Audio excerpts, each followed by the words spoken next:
Hello, BookTube. I've got a Friday Reads for you, my last Friday Reads of 2022 on a gray, overcast, slapping down rain day. It's going to be a formless, largely sloppy Friday Reads. I apologize ahead of time for that, but there's no way to avoid it at this time of year. I want to talk about some of the books that I have read recently, some of the books that I reread recently, some of the books that I am looking to read in this weekend. And we can start off with two books that I read last night. I spent most of the night deep in Jewish scriptural commentary about the book of Exodus. That was most of the reading that I did. I started with some Sinop Chumash and I moved on from there. But I did read a couple of the things that I got at the Brattle yesterday. One of those things was this. I absolutely could not resist. Bound Fast with Letters. The subtitle is Medieval Writers, Readers, and Texts. And I made what may have been the logistical mistake of reading this just chronologically, of just reading it from front to back. And it's pretty in the weeds. This is not what the title and the subtitle indicate. Not that what it is a bad thing, but this is extremely granular textual studies of various texts from the long Middle Ages. And with a minimal amount of effort given to contextualizing the reader, I felt I was out of my depths almost immediately. I've read almost all of the authors, at least a bit of almost all the authors who were treated here, but it wasn't until I got almost all the way to the end of this thing, the spine is now a little creased, I got all the way to, there was the third section of the book is called Commercial Bookmakers, French and Italian, 1290 to 1410. And it has 5 chapters, and the 5th of those chapters is St. Antoninus of Florence on manuscript production. And that was the very first time in this book, that's page 500. That was the very first time in this book when one of the pieces in this book, one of the chapters, dealt with a literary figure that I know, St. Antoninus of Florence, the Bishop Antoninus of Florence, who was born in 1389, I think. He was born in the same year as Lorenzo the Magnificent, and was a bishop during the heyday of the Renaissance. And I'm familiar with St. Antoninus because of his writings, especially his Summa Theologica. I don't know if St. Antoninus has ever been translated into English in the modern era. He was once upon a time, but I don't know if there is any English language translation of any of his works now. He's a prolific writer, and I think a very entertaining one, even though that was far from being his intention. It's possible that the Itati Library for Harvard University Press has a volume or two on St. Antoninus. I'm sure that they call him Bishop Antoninus, but I don't know off the top of my head. I'm not as familiar with their whole body of reprints as I am with the Loeb Classical Library Edition. But that was the first time. I got to page 500 in this thing before I hit a chapter that was dealing with an author whose life and works I know well. And that was manna from heaven. That chapter was manna from heaven. It was fantastic. And it had every chapter in this book has enormous amounts of notes. But the notes are very much scholars guarding, defending what points they've made. There's almost no lifeline given to a general reader who wants to know about medieval writers, readers, and text. This is not at all what I thought it would be. It still ended up being of value to me. Every one of the chapters that was deeply concerned with some French or Provençal or Italian writer of the 14th century, every chapter that was like that was making me think, boy, I want to learn more about this person. But I have to confess, maybe it's just the time of year, but I would rather have had a big fat book that met the description that I was envisioning for what this is, which is a big, in-depth, certainly, but not in this much depth, study of books and literacy and book commerce in the long Middle Ages. You should never fault a book for not being what you thought it would be, but I would much rather have read that book then wade my way through this one. This took a long time to get all the way through to get to St. Antoninus. And on the other end of the spectrum was this thing, Far from Camelot, Prince Valiant. This is Hal Foster's Prince Valiant, but this is after Hal Foster was had left the comic strip. This is a comic strip. And the art here is by Gary Giannini, and the text is by Mark Schultz. And they are very much, Giannini is very much drawing this in the style of Hal Foster, the style of how he made Prince Valiant famous. Lots and lots of flat level camera angles, so to speak, and regular big set piece visuals that are meant to take your breath away. When Hal Foster did them, they would routinely take your breath away. This is an older Prince Val, and throughout most of the book, he is allied with someone who's not on the cover. He is allied throughout most of this with a big, bluff, Gimli-like Norseman named Skymir, who is really neat. He steals every scene that he's in, and he's all throughout the book. They have all sorts of adventures. They go to Africa.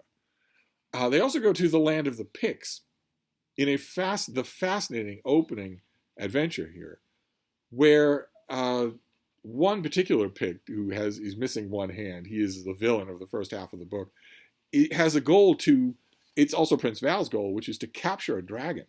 And the dragons are pretty obviously meant to be sort of super ichthyosaurs. They're not drawn as just any kind of fanciful dragon. They're drawn that way as living creatures in the world, natural creatures that are just held over in this fantasy Arthurian world. And one of the Picts that they encounter, the one-handed Pict, has a goal in mind. He wants to capture one of these things. He builds an enclosure in a bay. He lures the thing in and pulls the gate closed behind him. And I thought that was fascinating. I thought it was neat to watch what Giannini does with the artwork. And of course, when you're dealing with a story like that, who's going to get their comeuppance and how they're going to get their comeuppance. But the storyline goes on from there and deals with all sorts of. There's a mutiny on board a pirate ship. There's all sorts of adventures in Africa with an African priestess who's given a wonderful, prolonged role in the storyline. But and I liked it. I really did. I especially like Skymir. Skymir is a terrific character. Not entirely a buffoon. He has his serious moments, and by the time it looks much later on in the book, it looks like he's going to meet his death heroically to save everyone else. By the time that happens, you as a reader seriously want him to survive. He's not just a bit character, one of Val's many enemies. But I have to admit, it was the big panoramic shots that sort of, I won't say ruined the experience, because Giannini is an artist in his own right. He is not Hal Foster. He is trying to imitate Hal Foster's style here, but he is not Hal Foster. He's a different artist. So when you get a big, there's Prince Val rather sullenly in the back of a Viking vessel, a Norseman vessel, I look at a big panel like that and I think, well, okay, this is really good, of course. It's much better than anything I could do, but imagine what it would be like if Hal Foster had actually drawn it. It seems a little looser, a little vaguer than he would have made it, and that gets much worse as time goes on. One of the elements that I noticed that goes all throughout this book is a strong element of the supernatural. Far more of an element of the supernatural than is usually included. But here we get another set piece. Here is Val and his companions making their way to a big, lonely, ruined castle on the coast, on the bluff overlooking a coast. And Giannini does this cross-hatching with the clouds, I guess. Is that what this is, or are these mountains? But there's all this. Now, I know he probably left that there for wording, but there's also this. I don't think Hal Foster would ever have left this. No wording could go there. Of course you want to leave this open for wording. You want to leave this open for wording, but no wording can go there. Why is this open? Why is it like that? And it gets, that element, I won't say gets worse, because it's probably to the taste of some people. But I want to show you another example of what I mean. It gets more pronounced. Yes, okay. Here, the African princess and Prince Valiant are they are encountering the lost treasures of King Solomon. And of course, if you're in any kind of a fantasy land, the lost treasures are going to be guarded by something. In this case, in classic Robert E. Howard fashion, it's a gigantic serpent. But look at that panel. First of all, where's the lighting coming from? Where's the shading coming from? Here you have the treasures, here you have the serpent, and here you have nothing. Nothing at all. I mean, I know, all right, okay, fine. You've got space up here for wording. But there's still all the rest of it. There's no background in any of these panels. It's just single color backgrounds. Look at, Hal Foster would not have drawn it like that. It would have made it more detailed. And again, this is Giannini's style, and it has its benefits. He is dealing with an older, more seasoned Prince Valiant, and that works really well. He does a really good job of that. And it was a fun read. It was a fun adventure story. But I have to confess, the main impact that it has would to make me want to go back to Hal Foster, Prince Valiant. Fortunately, I have a lot of that, so I can. But then we'll go to the iPad for more books that I either have read or am going to read.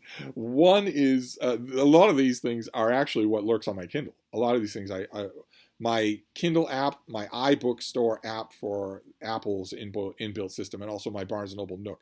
There are lots and lots of books, book files on all three of those libraries that I haven't got to, that I will clean up by the end of this week. And this is one of them. This is by Loran Donor. It is Bee Clones. It's got a bright cover on a very rainy, dark day, so the contrast might wash out here. But this has a very interesting opening premise that will be very familiar to fans of classic science fiction and fantasy. A new body fantasy is what this is. That we've seen. You see it a million times in Jose Felipe Farmer, or a whole bunch of old style fantasy authors would have their main character, who suspiciously resembles them, be transported into a fantasy world and into a fantasy body. And this is the same thing. The main character is dying in a hospital and is given really good drugs in order to ease the pain, and those drugs appear to transport the main character into a new world and into a new body, a cloned body. I tend to find clone fiction mind-numbingly boring, but we'll see if this is an exception to the rule. Then we have William Davenport Adams. I've read this many, many times. This will be a reread, exactly the kind of comfortable reread that I love at this time of year. This is called Byways Bookland, and this is a cover that I found online. I got a copy of this book from Project Gutenberg. It's free to download on Project Gutenberg, a really well-curated thing that doesn't have a cover. So I might try to put this cover on Project Gutenberg edition. But this is just a selection of bookish columns, basically what I write every week. Thoughts on reading, books on your nightstand at bed. Should you be reading before you go to bed? Thoughts on where to put a bookmark. Thoughts on various authors. Quick meditations on various authors. Usually no more than 1,000 words. Just a whole collection of bookish thoughts that I think it's utterly charming. I've read it many times. This next one I read when it first came out, and I don't think I was charitable enough to it. I want to give it another try. It's by Rob Mundell, and it's called Cook, From Sailor to Legend. It's a biography of Captain Cook, and I don't think I was charitable towards it because it struck me as pretty thin. And that is unavoidable because J.C. Beaglehole wrote a 1,000-page biography of Captain Cook that is not only the final word, documentarily speaking, on this character, but also a quality that every mariner or fan of maritime history will have a copy of the Beaglehole life of Captain Cook. But a lot of them don't notice or don't comment on. They comment on how exhaustive it is, but they don't comment on how wonderfully written it is. It's a wonderfully written book, a wonderfully written biography. It would be on my list of the top 100 best written biographies of the 20th century. And necessarily all books on Captain Cook feel thin next to it. Once you've read that biography, no other biography is going to feel quite the same, and that can be unfair. I realize that predisposition can be unfair. Someone can come at the subject of Captain Cook and have new insights, new angles to look at, without trying to be as comprehensive as Beaglehole. That's easily possible. And I'm pretty sure that this book is trying to do that. So I will give it another try with a more charitable mind. Then we have a book that just came up the other day. Tony at An Erudite Adventure did a great video called Why I Love Dragons. And he broke down the subject of dragons in fiction to a whole bunch of broad headings. And one of those headings was how writers use them in stories. And I thought that was so fascinating that it immediately started my mind ranging over all the dragon literature that I have read in my life. And one of the things I mentioned was Dragon Prince by Melanie Ron. This is book 1 in a big fantasy series. There's a great Michael Whelan cover there. It's been a long time since I read and reviewed this. I read and reviewed this in like the 1980s or whenever it came out, the 1990s maybe. And when I mentioned it for that response video, it occurred to me that I might like to reread it. I remembered kind of panning it at the time, saying that it was bloated, that it kind of went nowhere, that it had wonderfully sensitive moments, but that there weren't enough of them. And so I reread it. And oh boy, I was wrong. I was wrong. On one level, a critic hates to say that, but on another level, a reader loves to because it gives you another great book to love. I don't know about the rest of the books in the series. There are quite a few. I think this series went on for a trilogy and then a second trilogy.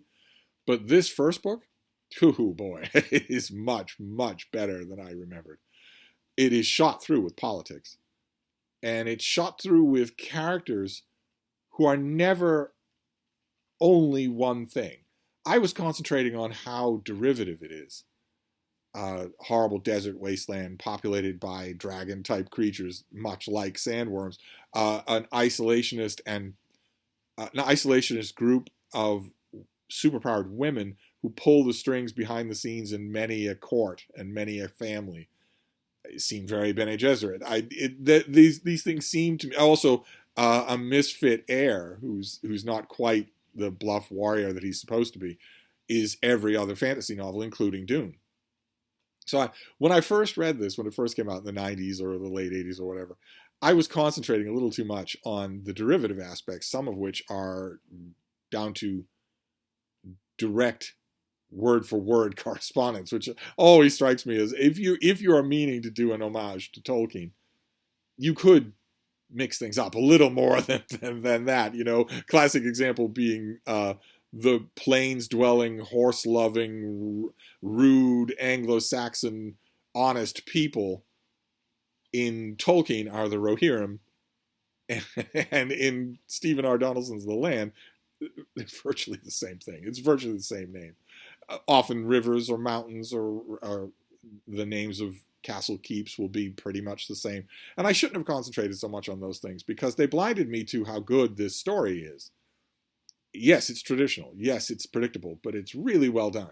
I was very happy to read it again. Not so sanguine about the sequels, but I have 2 sequels. I'll give them a try. Then this next one was a reread. This is by Simon Dunstan and Gerard Williams. And I hadn't read it in a while, and I was thinking about it because I recently found David Irving's history of the Nuremberg trials, which I haven't read. I haven't read it yet, but it's going to be downright surreal.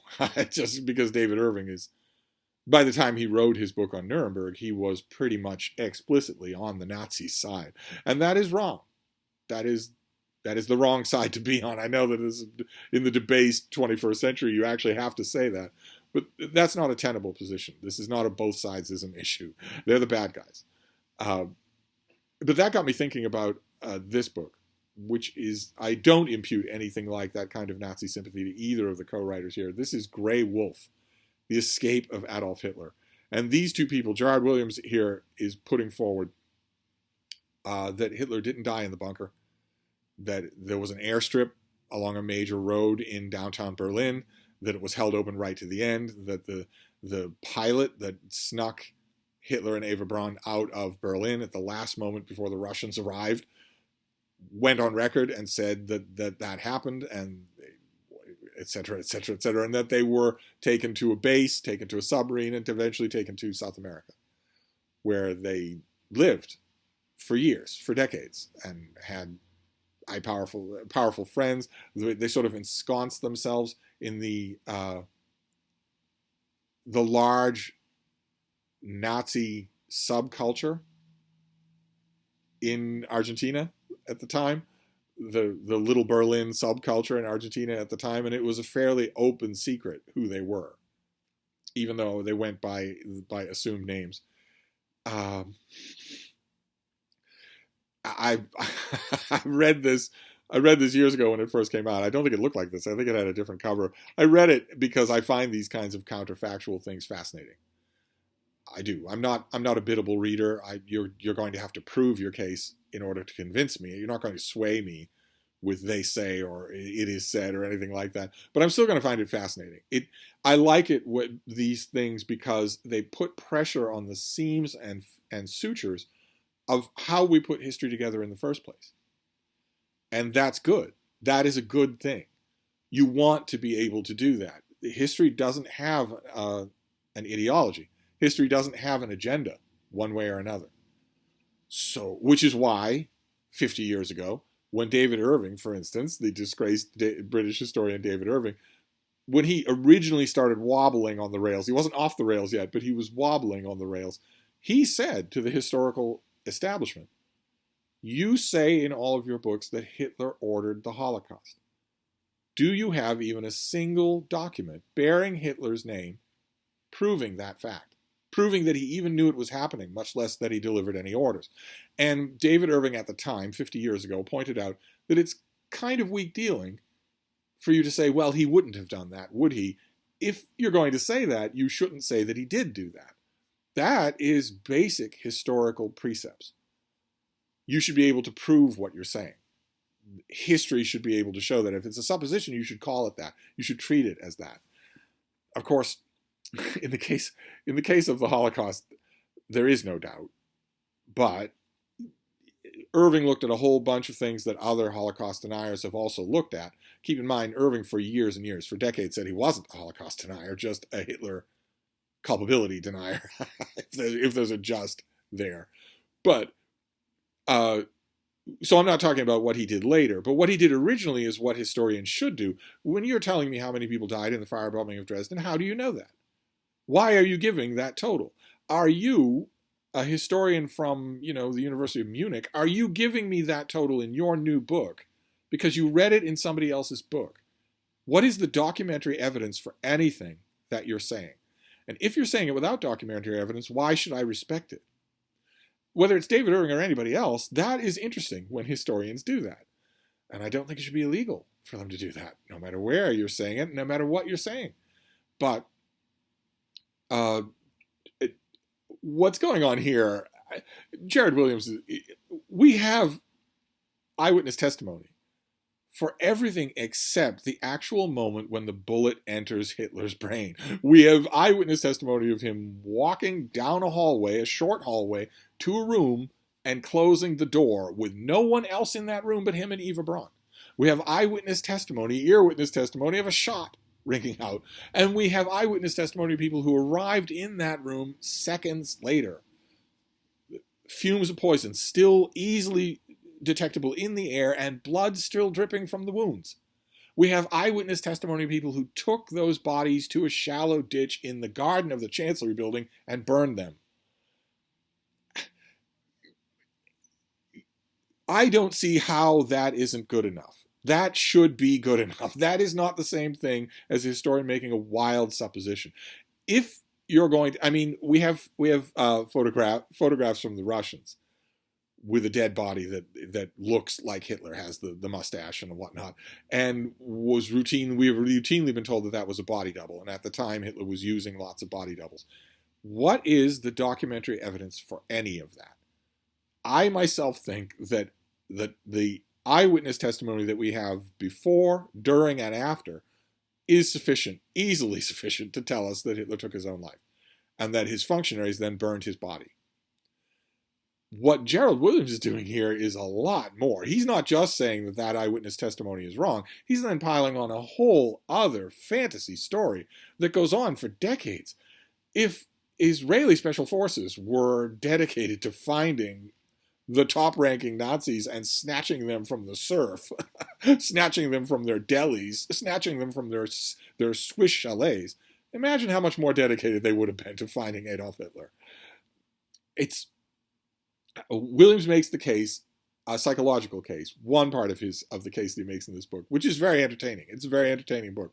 One part of the psychological case that he makes is that naturally the Allies would have told the war-weary world that Hitler was dead. That naturally it would have been unthinkable for either the Allies or the Russians to go to the world and say, yeah, I know we fought this whole war and millions of people are dead, but he got away. In the end, he got away. We didn't quite catch his plane as it was taking off from Berlin, despite the fact that we had complete, undisputed air cover. Williams says, that's a strong psychological element to lie on this subject. I wanted to read a little counterfactual history. He didn't convince me any more the second time than he did the first time. It's an entertaining book, and it makes you think. It makes you think, right? Ultimately, a book like this will make you ask, should make you ask, how do I know this thing I'm so sure of? I read in 1,000 books that Hitler took his own life in the bunker and was burned before the Russians could get to his body. How do we know that? Whether you agree or not with what Grey Wolf does or doesn't do with what happens after that, studying how we know what we know in history is, to me, endlessly fascinating. That's why I love things like the Shakespeare conspiracy theory, the Shakespeare authorship question, because it forces you to ask, how do we know what we know? I love that. So I went back to that. I'm not sure I have the stomach for David Irving's Nuremberg this late in the year, but this was fun. Then we have a reread, but it has been so long and these things blur together so well that I don't know that I'm going to remember anything about this until I get halfway through. This is Georges Simenon. This is Maigret and the Killer. This is the cover of this lovely new Penguin Classics, Penguin reprint paperback line that they did. They did everything. They did all of the Maigret stories in new translations that are often a lot less creaky than the little paperbacks that you might remember.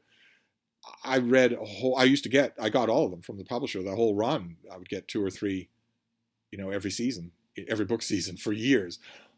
I don't know off the top of my head. I could not tell you what happens in this book, but I'm sure it will all start to come back to me. I tend to love these things. Even the Maigret novels the Maigret novels were written very fast, freakishly fast, even by my standards. I'm a very fast writer. This writer was even faster than I am.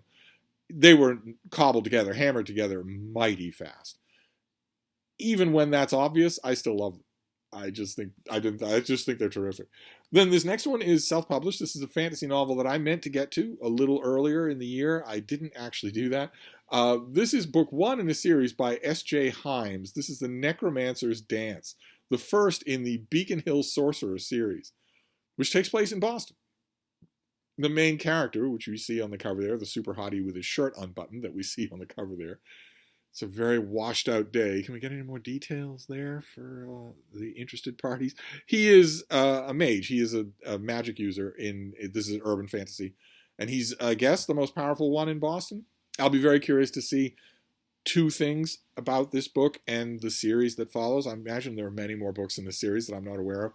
The 2 things that I'll be looking for is the wealth of the world building. How well is that done?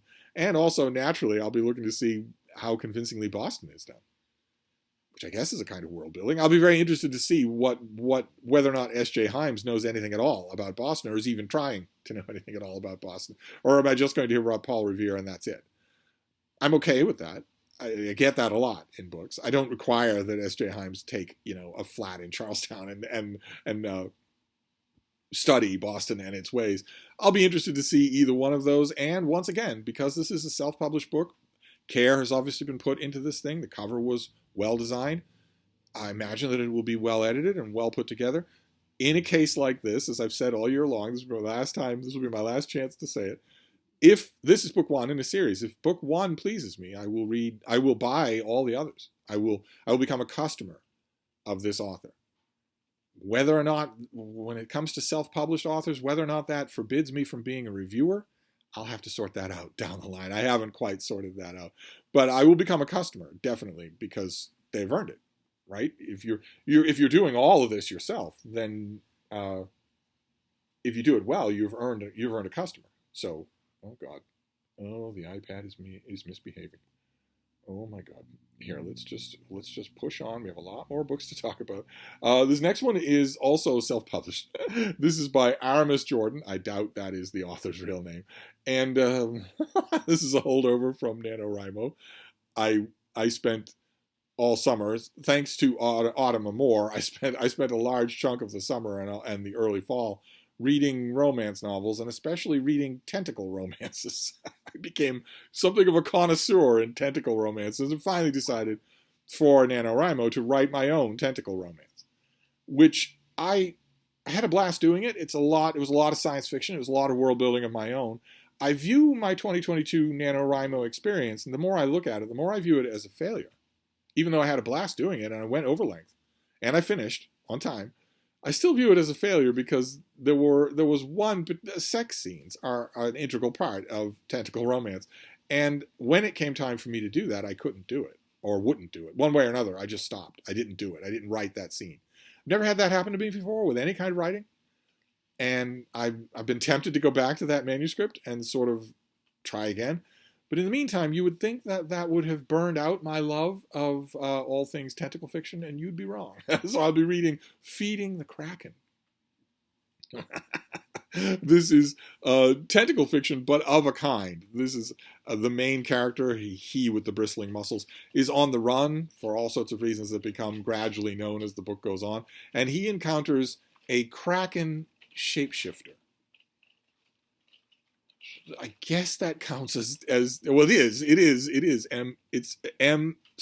That means male tentacle romance. So it is definitely tentacular in nature. It's just I've never seen a Kraken entered into things before. That's the rain, believe it or not. That is rain pounding on the windows. It has been on and off all day. That's why the lighting's so bad in this video. Just pounding on and off all day. So there'll be a half-hour stretch where there's nothing at all, almost sunlight. And then this, buckets of rain. It's not gonna go well for us, is it, baby? When it finally comes time for us to go outside. Sooner or later, even the bean is gonna have to go outside. She's not gonna want to do that. We shall see. It's not gonna be nice, is it, baby? You don't even like the sound of that. No, you don't. You really like the sound of that. Rain is her mortal enemy. But same thing with this author. If this book captivates me, if I am taken in by this book, it could be the first book in a series. Who knows? I will become a customer of this author, and we'll just see. I mean, Goodreads, which again, this year, as in many a previous year, I'm vowing that I would like to use Bookreads more and better. It's full of people. I mean, BookTube is full of people who are both reviewing a book and also are a customer of the author, even a friend of the author. It's a gray area for me. Keep in mind, I am 100% a creature of the old school way of doing this, where the author and the reviewer never meet under any circumstances, where the reviewer never pays for the author's work under any circumstances. That fatally muddies the water. Fatally. If you as a reader have even the slightest suspicion that the reviewer is resentful of the $30 he paid for a book, you're not going to trust his review. The review will be worthless. The key there is that the reviewer shouldn't pay for the book. It's as simple as that. It shows up in the mail, and the reviewer is therefore free of any psychic baggage. They don't know the author. They're not out of pocket for anything. They're merely disembodiedly examining this thing, without having any sunk cost of any kind, no resentment or joy. I'll work it out. That's not that big a deal. I'll work it out. And I still have that relationship with 99% of the books that I write about. I don't have to review the self-published books that win me over to the point where I become a customer of the author. Anyway, this next book is new for me. also from Project Gutenberg. I downloaded it. I found it on my iBooks library, but I don't think I ever got to it. And it's right up my alley. I have been doing so much biblical reading in the last 2 weeks, so much that it is threatening to take control of all the other reading that I do. Now, most of that has been concerned with the book of Exodus and Jewish commentary on the book of Exodus, enormously in-depth Jewish commentary on every jot and tittle of the book of Exodus. But I have been ranging all over the place. The Bible has been my playground for the last 2 weeks. And I found this. This is by Leicester Ambrose Sawyer, who I believe was a clergyman. And this is his translation of the New Testament. I read his introduction, which is surprisingly lucid and also touchy. It's a very touchy introduction, where he makes several good points. He says, for instance, that we are so imprinted by the King James Bible, which was done by a committee of dozens of men, that it's kind of made the idea that one person would take up this ancient text and translate it untenable. That almost like that a single person needs to explain themselves when we don't think that way about any other ancient work. Any other ancient work is free for anybody to translate. This was done in 1858, I think. It had been a long time since somebody did a single translator version of the New Testament. I think it had been over a century since somebody did that for the English-speaking market. From the Greek. I think it was much more common to do it from the Vulgate. But this is translated from the Greek, and without any airs, without any artsy-fartsy stuff. I think probably it will remind me of Richmond Lattimore's translation of the New Testament, which was very much, it was done a century after this, but it was done with that same kind of mind frame. Let's cut down on the folderol and just translate what's there. This is too important to import myself. I'll be very interested to see the rhythm of this, and also interested to see any kind of interpolation or commentary that the author gives along the way. I really like the cut of his jib from his introduction. And then this next one is science fiction. This is Jack Vance, and this is Ports of Call. I'm not a big expert on this author, so I don't know much about this. I'm pretty sure this is a simple spacefaring story. Young man whose eccentric aunt basically gives him free reign of an interstellar craft so that he can go where he wants and have all sorts of adventures. And I also think, if I remember correctly, that this came late in Vance's career. But I don't know that career well enough to be judging the fine points against earlier books. I'll just be reading it because I really need to read more Jack Vance. I'm not up on Jack Vance in the way I should be. Then this next one is a Signet Regency romance. This is one from my vast collection. I got the cover, but I'll be reading the little paperback, the print paperback. I don't think I've ever read this. This is Amanda McCabe, who's a Regency romance author I really like. And this is The Star of India, the classic old Regency cover there, where a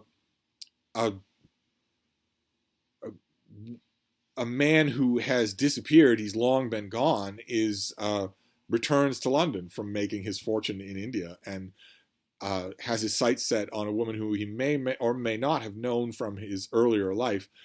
I'm perfectly willing. Amanda McCabe's stock with me is so high that I'm perfectly willing for her to tell me any story that she wants. I'll be right on board with it. I love these old style Regency romances, but I also love modern Regency romances. Still allegedly set in the Regency period. They'll have a lot less Regency verisimilitude, a lot less Regency era slang and idiom, and a lot more sex. There'll be a lot more disrobing, and it'll happen a lot faster, which wouldn't have happened in the historical Regency period, and never happens in the Regencies that are strongly influenced by Barbara Cartland or Georgette Hare or Jane Austen. Modern authors have taken that period and its wonderful historical trappings and added in more modern attitudes towards sex and the relationships between men and women. And I love those too. I just have to adapt to them, that's all. And this author, Vivienne Loret, I love. I don't know that I've ever read this book, but I love her books. I have almost all of them. This Earl is on fire. And there you can see right away, right? The difference of what I'm talking about is obvious on the covers. So you can tell right away. This is, the premise of this story is that the young woman involved is the daughter of a very minor country nobleman, a baronet, I think. So she's probably not hurting for material wants, but there's no opulent living. They probably don't have enough money to come to London for the season. They don't probably have a house in London. But she encounters a man who's been beaten out of his senses, been beaten half to death, and she takes him in. He's handsome, so she nurses him back to health. That also is a familiar gimmick in romance novels. Turns out that he is much higher on the landed gentry food chain than she is, and is at first a bit amnesiac when he is waking up. He can't remember why he was beaten into unconsciousness, but he knows that he likes his nurse. He likes this pert young woman who's taking care of him. I don't think I've read this one. The premise doesn't sound all that familiar to me, except the parts of it that sound extremely familiar because they're in lots of romances. I'll give it a try. Like with earlier books on this list, I'll know right away. I'll know after 20 or 30 pages if I've read this book, and that won't stop me. I'll still reread it. This next one's definitely a reread. I got an advance copy of this and then the original trade paperback when it first came out 20 years ago, something like that. Epic fantasy again, and as with Dragon Prince, I originally wrote this off as being just derivative. Just, okay, you're epic fantasy. Okay, you have certain parameters, certain expectations that your fans want.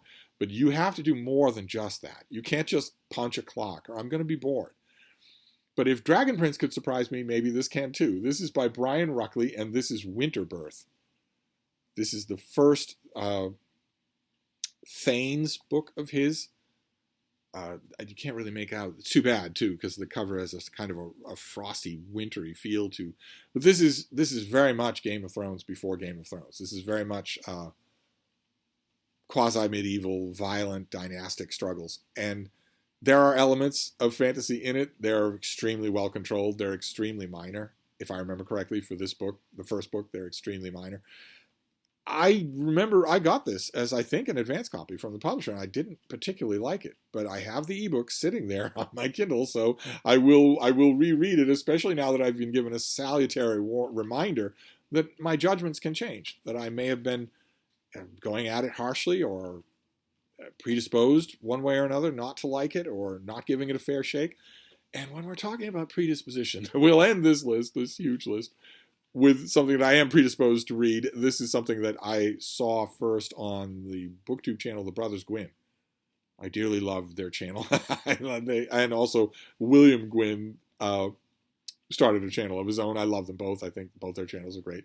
And on The Brothers Gwynn, they are fervent, enthusiastic readers, but they're very young. So they have not particularly read widely yet, which means that in the course of a year watching their videos, books are going to come up over and over again. The same books are going to come up over and over again. It's still wonderful because their enthusiasm is never rote. It never dims. That's wonderful. And they're constantly reassessing what they're enthused about, which is also refreshing. And they just don't shut up about this book. So, and I missed it somehow, so I will give it a try. This is Elodie Harper, and this is The Wolf Den. This is a historical novel set in a brothel in Pompeii. So in a way, like Robert Harris's Pompeii or Edward Bulwer Lytton's The Last Days of Pompeii, in a way, there is a background tension, right? None of the characters in the book know anything about that background tension, but we do. If you set a book in Pompeii, your readers are going to be thinking about the mountain just out of town. They're going to be thinking about the mountain that is such an ordinary part of the backdrop of these people's lives that they don't even look at it anymore. You're going to be thinking about that mountain and the fact that in very little time it's going to bury Pompeii 30 feet deep and for thousands of years. That lots and lots of people are going to die. And you're wondering, when you're reading this book, I would imagine, you're going to be wondering, well, okay, are we close enough to an eruption of Vesuvius? Are these people going to die?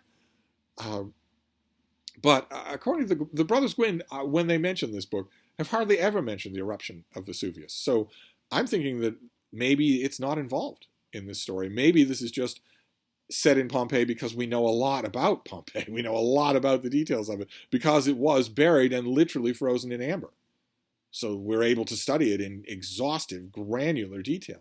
I don't know. I will find out. I feel almost badgered to read The Wolf Den by Elodie Harper because of how often it comes up on the Brothers Gwynn. So I will do that.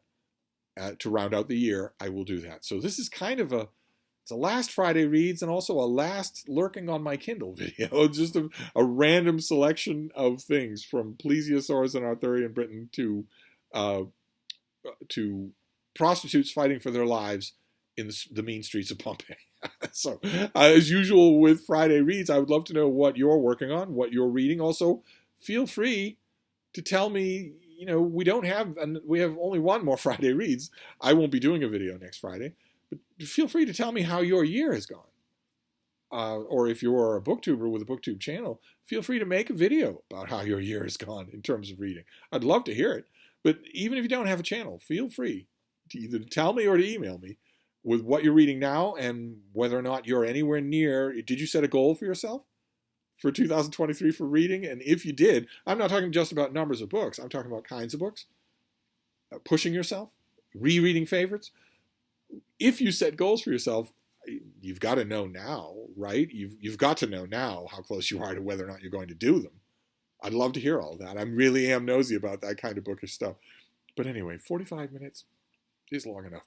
So I'm going to wrap this up for now, but I'll be back. Thank you, BookTube.